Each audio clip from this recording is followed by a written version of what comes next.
Sheikh onagamba nti omulimu gwange ntunda kirenge mwokoni naye ku yidi enkulu ey'okusala ebisolo abantu abamu bampa ebigere byabwe nti mbitunde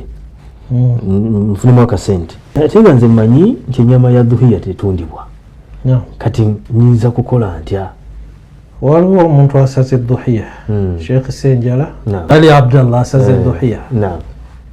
oyo ennyama ya dhuhiya ayina gabangabe agisaze era tetundibwa kalibeere ddiba tolitunda kakibeere akiyise eki ekirenge takitunda ayina gaba kigabe owokubiri yoyo asigiddwa yaluwa nze ngambye gundi nsalira sala ku lwange naye aba ali mu kifo kyona asaze naye agabangabe tatunda naye gwe bakuwadde kilo 10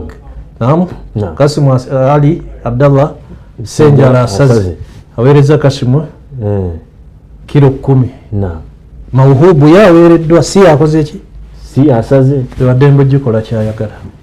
okulya n'okutunda bwayagala agaba bwayagala alya bwayagala atereka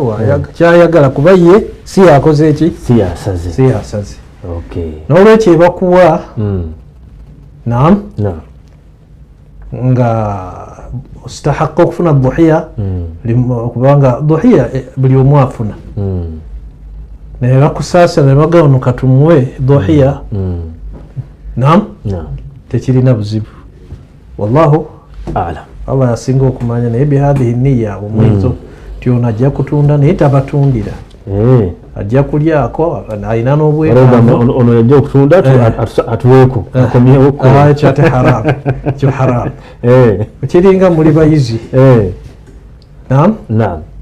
muli bayizi mwetaaga ebyokukozesa temulina balwadde dhuhiya naam